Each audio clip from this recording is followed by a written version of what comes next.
Ramadan. Para jemaah Masjid Al-Ikhwan yang sama-sama kita hormati dan Allah muliakan, terkhusus ketua DKM Masjid Al-Ikhwan, mudah-mudahan kita semua berdoa pada Allah semoga kita semua hadir di tempat ini malam ini mendapatkan ilmu yang bermanfaat.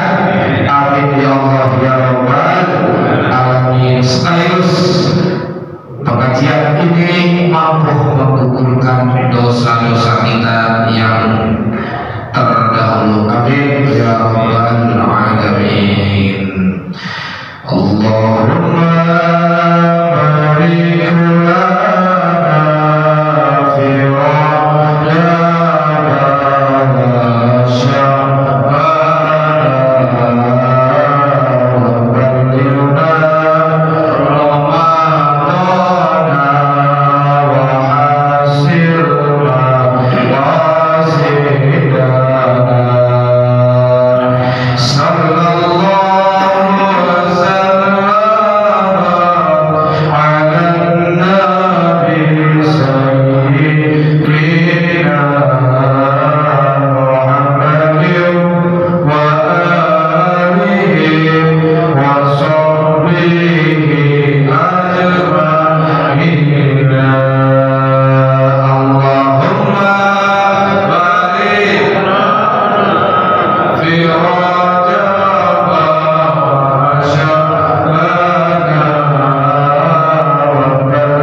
fi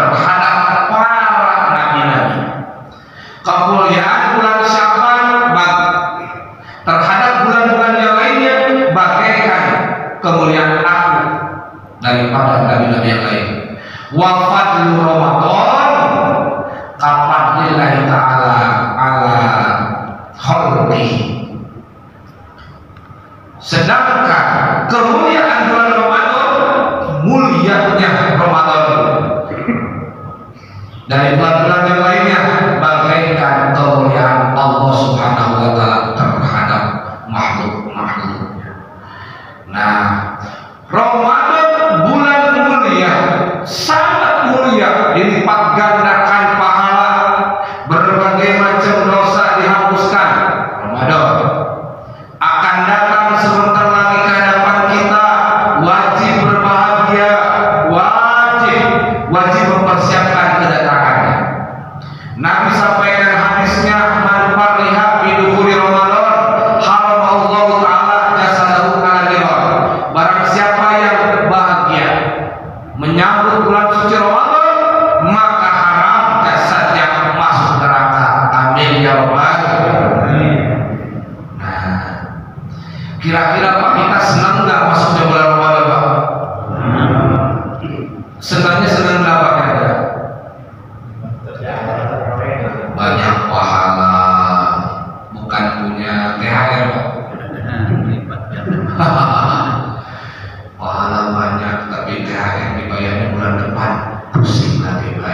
Nah, bahagia jelas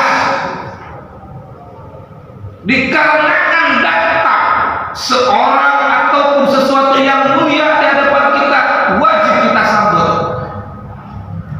Ada gubernur mau masuk ke Al-Ikhwan, masjid yang tadinya kotor pasti dibersihin, benar Pak? Kipas angin yang kotor dibersihin, AC yang gak dingin diservis, lampu yang kurang ditambahin. Berkata gubernur, kenapa kok begitu? Ada gubernur di sini. Bagaimana dengan Ramadan yang lebih mulia dari itu semua? Maka kita jangan diam aja, supaya maksimal pahalanya luar biasa. Maka harus ada kesenangan hati, keikhlasan jiwa. Orang yang puasa Ramadan tetapi hatinya tidak ikhlas, tidak murni, ya Allah ya Rabbi, bagaimana kata Nabi hadirin, man shoma Ramadan imanan wa ihtisaban ghufira lahu ma taqaddama min dzambi. Barang siapa yang puasa Ramadan ikhlas, ridho lillahi ta'ala, tidak ada dia puasa di dalam hatinya ingin dapat apapun urusan dunia, tidak. Dia puasa Ramadan tidak mendapatkan, tidak berharap iming-iming sesuatu masalah dunia, tidak. Tetapi dia puasa jelas ikhlas, ridho lillahi ta'ala. Jangankan 1 bulan, kata dia, kalau Allah wajibkan itu puasa Ramadan, setahun penuh akan aku laksanakan. Ikhlas itu orang. Kita tanya Pak, bapak-bapak ikhlas gak puasa Ramadan? Wah, sekali lagi ya Bapak, ikhlas banget. Ridho, karena mengharapkan pahala yang banyak. Ikhlas. Kalau ada kata-kata begini, kalau Allah mewajibkan di 1 tahun puasa Ramadan, ikhlas gak Pak? Ikhlas aja dulu Pak, ikhlas gimana? Saya berarti aja bobor 1 tahun Ramadan 30 hari, puasa sehari, sabun puasa sabar 5 hari atau 6 hari, kita puasa agak berat apa ya?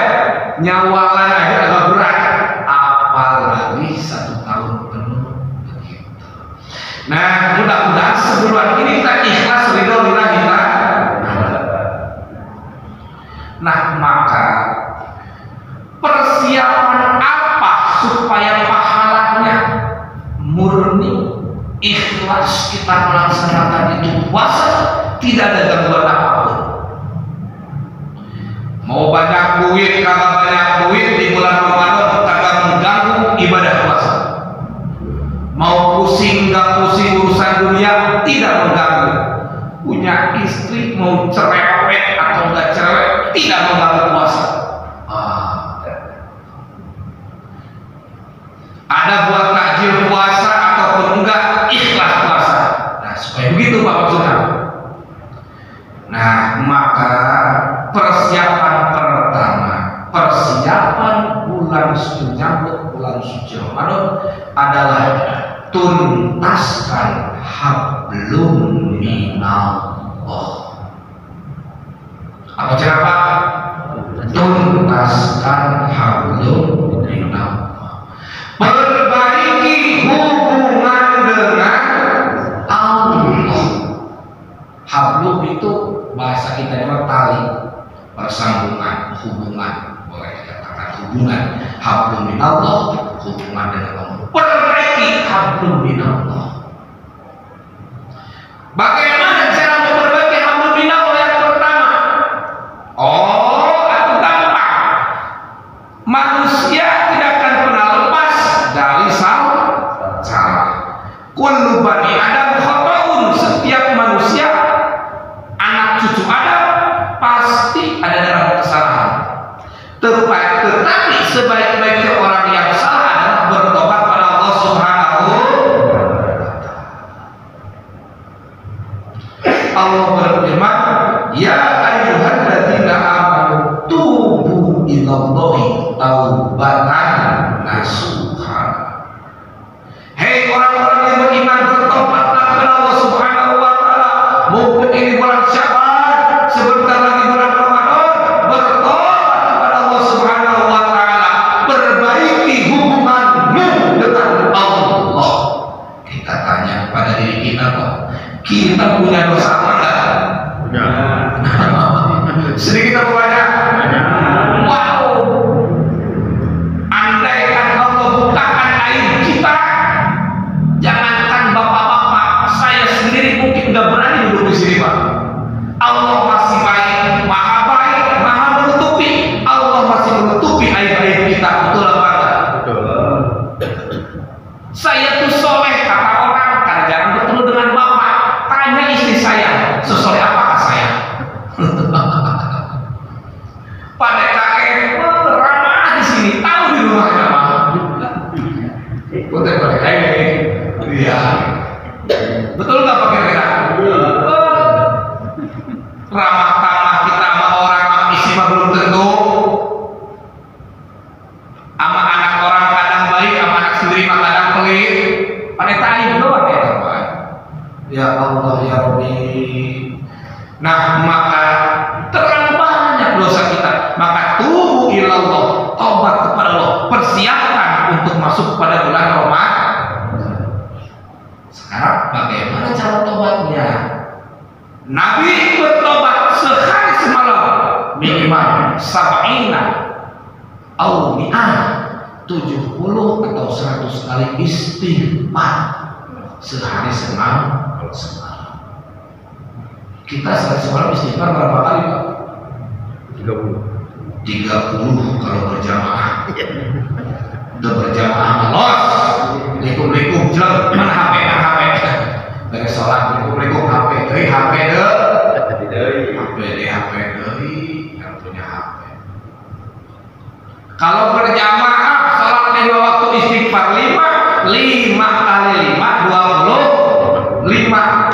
Kalau berjamaah itu juga kalau imamnya istighfarnya 5, kalau imamnya istighfarnya 3, ikut 3 juga gitu.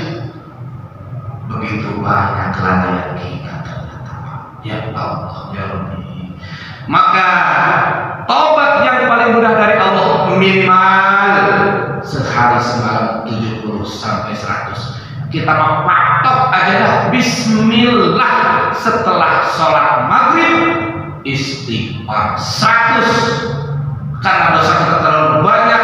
Setelah sholat subuh 100. Berapa kira Pak? Setelah maghrib berapa? Setelah subuh berapa? Lama apa bentar? Lama apa bentar? Gampang apa mudah? Mudah. Suka bacanya? Kadang-kadang enggak besok terus ada perubahan. Beres maghrib, Assalamualaikum, sholat ba'diyah, berdoa dulu, pegang tasbih,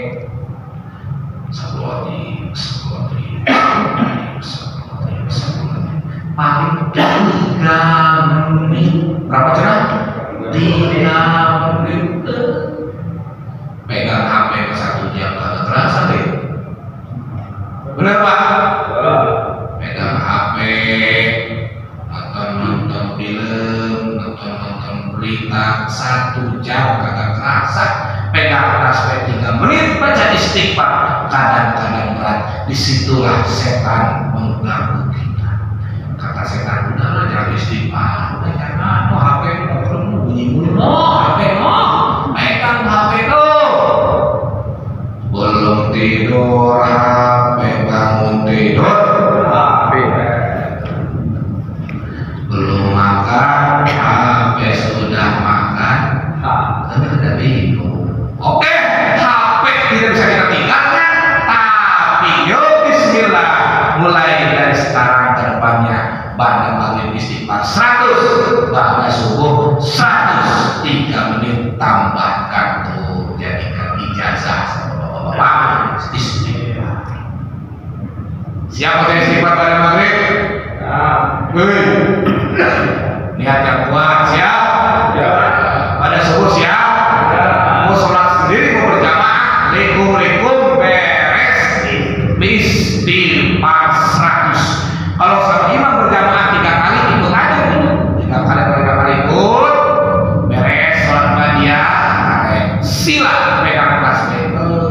Seperti merenung meresapi dosa-dosa kita yang Allah ya Rabbi telah banyak. Nah, itu yang paling enteng. Maksimalnya bagaimana? Maksimalnya bangun tengah malam, sulsul lail. Sulsul itu sepertiga malam. Bangun, sholat tahajud, sholat tobat. Sunnahnya lagi mandi dulu, karena sunnah bersih-bersih dulu. Beres mandi, sholat tobat, istighfar di situ. Agak berat Ustaz itu mah atau minimal maghrib 100, subuh 100, jangan sampai genting. Aduh, atau gimana? Kita udah tua apa ini? Rambut udah pada putih, jangan tinggalkan istighfar. Banyak fadilah istighfar. Luar biasa. Nah, satu hablum minallah, tubuh ilallah. Beres tobat doang, beres istighfar doang, enggak. Atau lain lagi, masa istighfar doang? Beres bertobat meminta maaf, laksanakan perintah Allah Subhanahu. Kira-kira perintah Allah apa Pak untuk orang-orang kita ini? Perintah Allah yang kita laksanakan kira-kira apa? Ayo, yang setiap hari kita lakukan. Sholat apa? Wajib. Sholat wajib. Nah, sholat wajib mah untuk bapak-bapak seumuran begini nih yang bentar lagi gipoper. Iya, tuh yang syariat mah atau gipoper mah udah tua, HP tiba-tiba HP baru tiba-tiba lobet, bisa apa enggak? Atau bisa, walaupun HP-nya baru tiba-tiba lobet bisa. Untuk berbicara tobat seumuran kita, hablum minallahnya, maaf, tidak ngomong-ngomong sholat wajib. Apa cerita Pak? Tidak ngomong-ngomong sholat, kan jelas wajib, ngapain diomongin? Benar Pak? Yang ngomongin apa? Harus ngomong-ngomong sholat sunnah tuh. Seumuran kita mau malu kalau sama istri masih disuruh untuk sholat fardu. Harus malu kalau masih malas melaksanakan sholat 5 waktu. Gak usah ngomong sholat 5 waktu, seumuran kita bawah nih. Yang harus kita omongin itu adalah sholat sunnah. Akan semangatin lagi. Oh, berarti kalau orang bertobat sama Allah, satu, terus kondisi dia tidak sibuk seperti orang bekerja di bangunan, berbisnis dan lain sebagainya, tidak sibuk, banyak waktu luang, maaf 1000 maaf, waktu luangnya sisihkan untuk sholat sunnah. Tiap hari istighfar 100 kepada Allah, tetapi sholat sunnah tidak dilaksanakan. Sedangkan orang tersebut banyak waktu, bukan orang yang capek cari nafkah, bukan. Kalau di perusahaan mungkin dia bukan bagian produksi, dia terus mungkin gak ada waktu buat sholat sunnah, sholat fardu juga itu mah terburu-buru. Nah, itu wajar. Kalau di perusahaannya santai dan sebagainya, hablum minallah, perbaiki dalam masalah sholat sunnah. Oh, berarti jangan ketinggalan Ustaz. Aku jangan, kecuali sakit, kecuali ketiduran, Kecuali apa kenapa? Sakit, kecuali ketiduran. Tapi di rumah malas Ustaz, berat. Makanya sholatnya berjamaah di masjid. Berjamaah di masjid enak. Yang biasanya malas sholat qobliyah ba'diyah, kalau ke masjid mah terbawa lipat. Rata-rata ikut sholat sunnah. Di rumah banyak waktu memang longgar ya, tetapi ketika sholat fardunya di rumah sulit diawali sholat qobliyah, sulit diakhiri sholat ba'diyah. Benar apa enggak?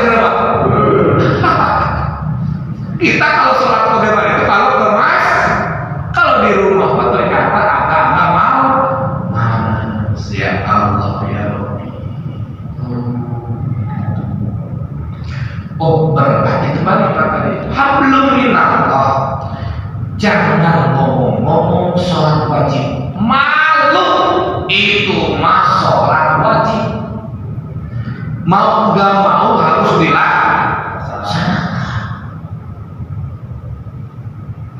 Kalau pengen benar-benar ke depannya menyambut Ramadan ikhlas murni, latih riyadhah, perbaiki sholat sunnah yang mengiringi wajib.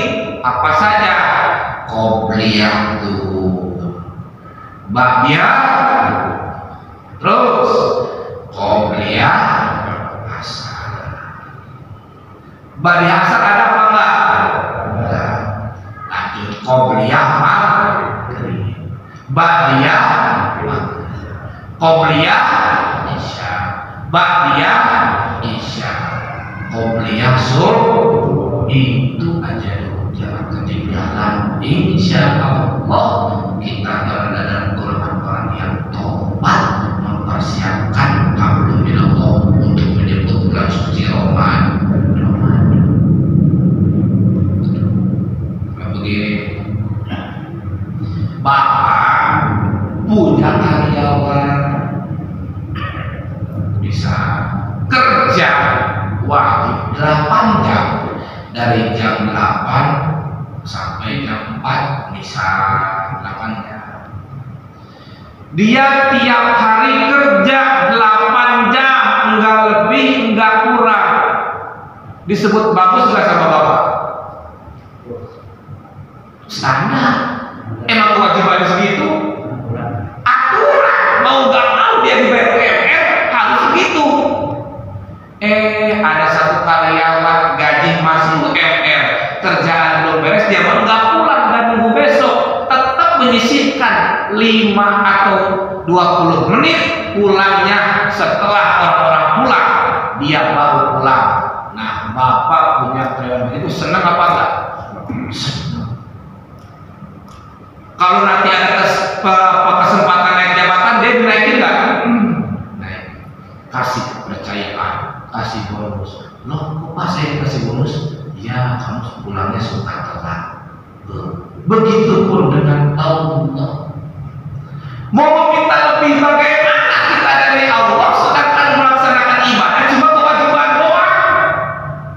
Benar gak kira-kira Pak?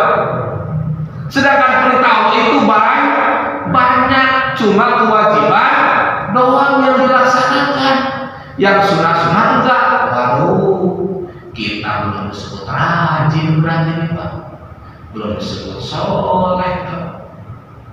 Sekarang Bapak nih punya orang menantu atau anak, alhamdulillah kalau rajin sholat 5 waktu gak pernah ketinggalan, alhamdulillah.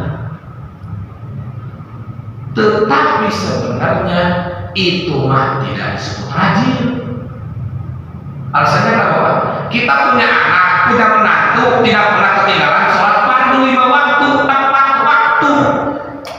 Sebenarnya tidak bisa disebut rajin, karena itu kewajiban. Yang disebut rajinnya mana? Selain daripada kewajiban itu, satu, dia sholatnya tepat waktu, rajin berarti. Dua, dia sholatnya bukan hanya yang wajib, tetapi juga sholat baru rajin, karena itu kan kewajiban. Nah, maka hadirin jamaah rahimakumullah, melalui kajian ini, oh ternyata kita selama ini masih mengharapkan ridho Allah dari sebatas kewajiban. Kita masih lalai daripada yang disunahkan. Mau bagaimana naik derajat kita di depan Allah kalau kita hanya melaksanakan yang wajib, yang sunahnya jarang dilaksanakan. Jadi kenapa sholat sunnah yang melaksanakannya itu dapat derajat yang mulia? Orang melaksanakan sholat sunnah rajin, qobliyah, ba'diyah, apalagi duha dan tahajud juga pernah ketinggalan, dia derajatnya mulia. Kenapa? Oh, karena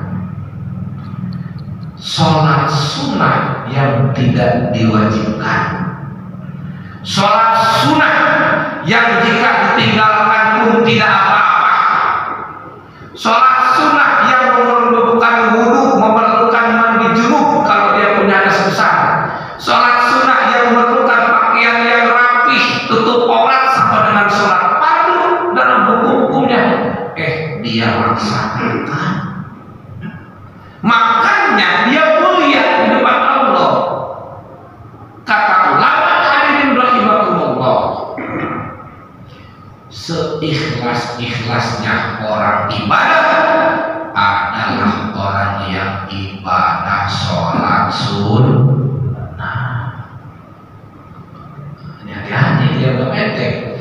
Seikhlas-ikhlasnya orang ibadah, dia pas, dia melaksanakan sholat sunnah. Kenapa?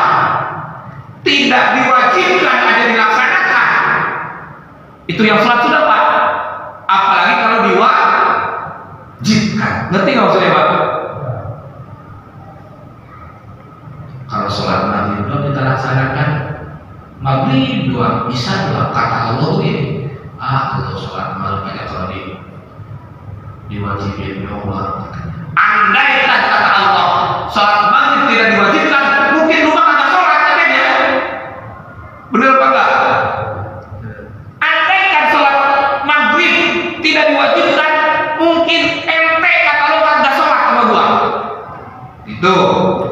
Tapi orang yang sholat sunnah, ya Allah, kata malaikat ini sholat qobliyah kan gak diwajibin, tapi dia mah gak pernah ketinggalan. Mungkin kata malaikat, andai kan Allah mewajibkan sholat qobliyah maghrib, ba'diyah maghrib, mungkin dia akan lebih khusyuk lagi. Nah, begitu. Terus fadilah sholat sunnah. Kita nggak usah ngomong pahala, qobliyah nggak usah, banyak luar biasa. Kata Nabi,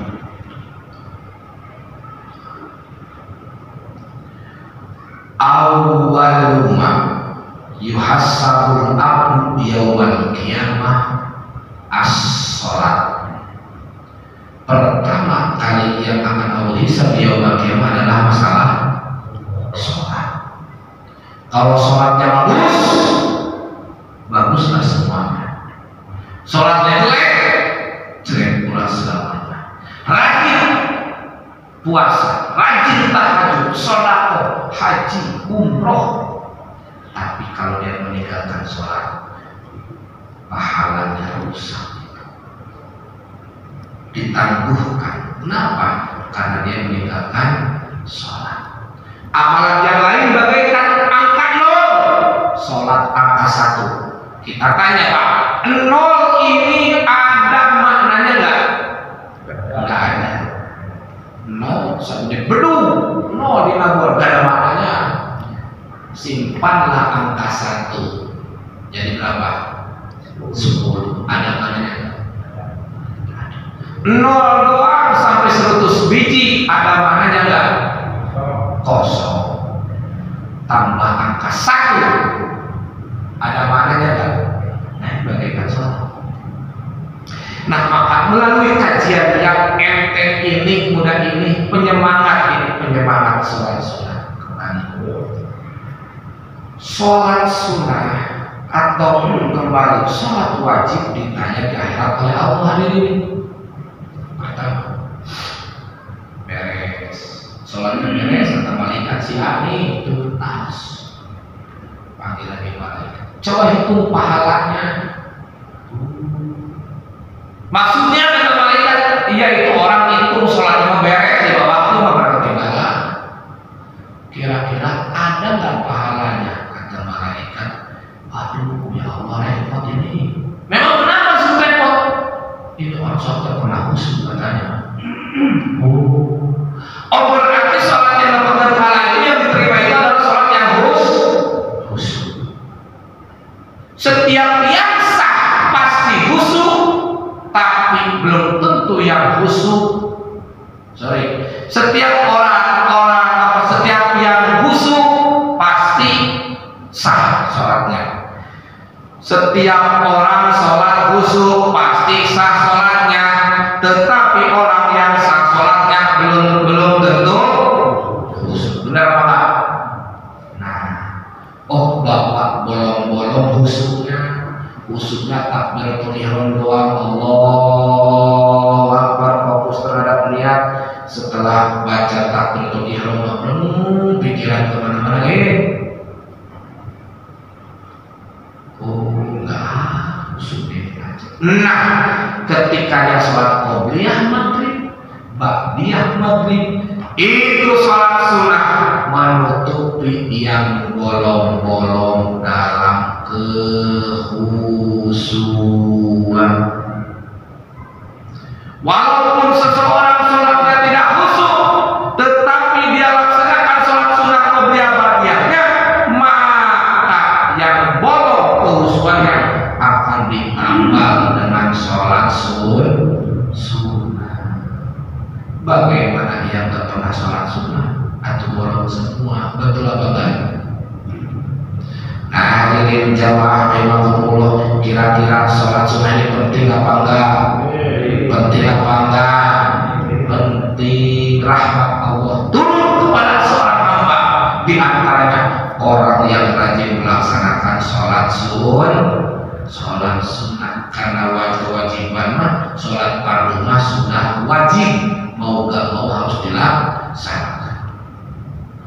Itu sholat qobliyah ba'diyah, belum duha, belum tahajud. Masya Allah.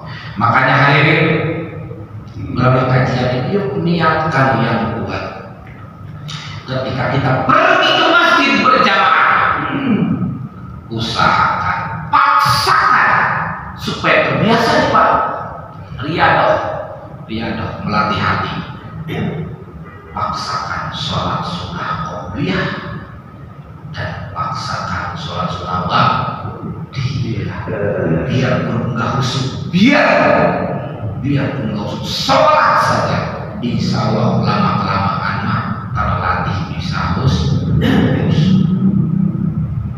Ustaz bacaannya pendek, lama-lama amat saya nggak kuat. Yang penting sholat sunnah. Takbiratul ihram ini mah Fatihah, ruku, sujud, i'tidal, ngangkat lagi, Fatihah doang, ruku, sujud, atayat akhir. Sah nggak begitu? Dapat pahala apa nggak? Dapat. Sholat sunnah ini, tapi maksimalnya seperti biasa. Takbiratul ihram, surah, baca Fatihah dan lain sebagainya. Semalas-malasnya rukun-rukunnya saja kita laksanakan. Nah, hadirin jamaah rahimakumullah, itu hablum minallah, perbaiki hubungan dengan Allah. Sholat sunnah, aku sudah jadi capek, nggak bisa sholat sunnah. Asam urat, aduh, kayak sana. Atau sambil duduk emang nggak bisa. Sholat sunnah qobliyah sambil duduk bisa apa enggak Pak? Atau bisa. Ba'diyah sambil duduk bisa apa enggak? Bisa. Bismillah dalam hati kita, saya akan mementingkan sholat sunnah qobliyah dan ba'diyah karena rambut saya sudah putih, kayaknya sebentar lagi mau dipotong. Gitu. Orang rajin ibadah tuh gara-gara ingat sama ingat sama ingat sama kemati, ingat sama kemati, ingat sama waktu mau. Kenapa orang malas ibadah? Karena lupa terhadap kemati, lupa terhadap lupa terhadap ajal. Sehebat-hebatnya tafakur diantaranya tafakur tentang kematian.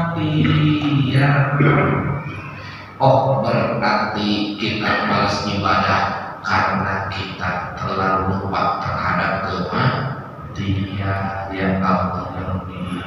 Hadirin jamaah rahimakumullah, itu tentang hablum minallah. Hablum minannasnya belum, waktunya gak cukup. Hablum minannas maka yu'minu billahi wal yawmil akhir falyukrim rifahu wala yu'dza jarahu. Orang yang mengatakan beriman kepada Allah, kepada hari akhir, bakal dibangkitkan, bakal dikumpulkan di padang mahsyar, bakal mendapatkan yaumul hisab dan yaumul lainnya sampai ke surga, maka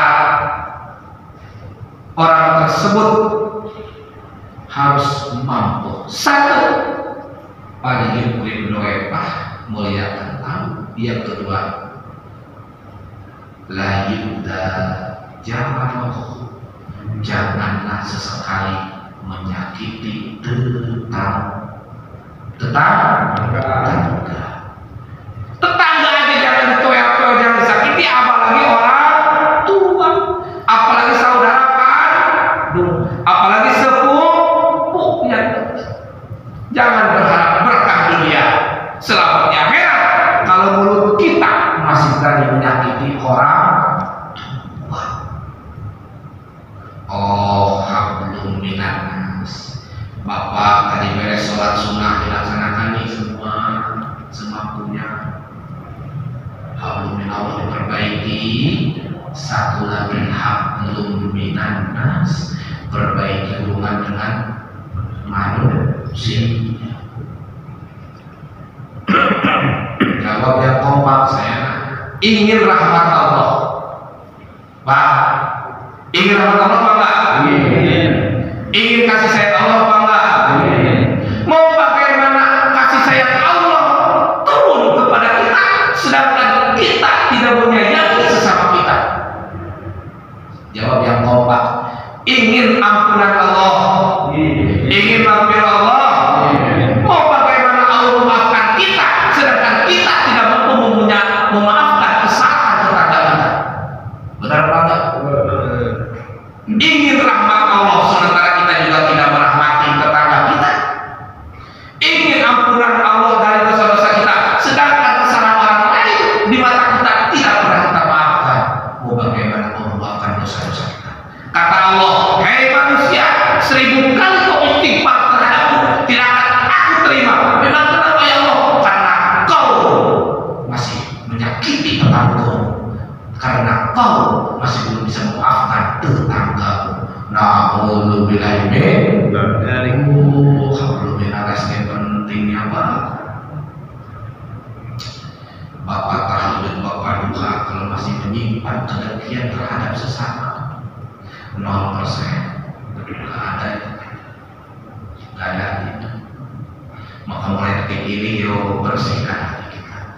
Tapi saya Ustaz sakit hati sama dia, biarkan urusan sakit hati Anda, lepaskan hukuman, diserahkan kepada Allah yang menciptakan orang tersebut. Betul apa enggak?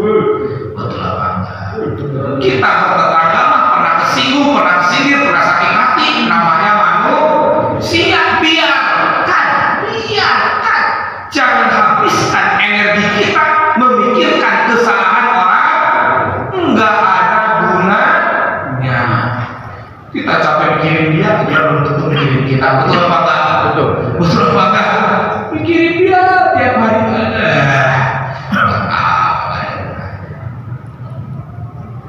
Nah hadirin jamaah rahimahullah, jaga hati, dengki, iri, hasud, hilangkan semua, tidak ada gunanya. Kita dengki sama tetangga, misalkan ada gunanya, tidak ada gunanya. Tidak ada gunanya, malah kita rugi memikirkan kehidupan dia. Kunci kebahagiaan manusia hadirin bahwasanya itu adalah tidak sibuk tidak sibuk memperhatikan kehidupan orang lain. Insya Allah dia bersyukur. Hadirin rahimakumullah, itulah yang disampaikan, mudah-mudahan bermanfaat. Sebenarnya 3 tapi tidak saya bahas. Persiapan masuk Ramadan, 1 hablum minallah tuntaskan, 2 hablum minanas, yang 3 ilmu Ramadan, ilmu puasa dipersiapkan. Mungkin itu sudah dibahas di waktu lain. Itulah yang disampaikan. Kalau ada pertanyaan saya baik jamaah sekalian, demikian tadi materi kita malam ini, yaitu tentang persiapan kita dalam menyambut bulan suci Ramadan.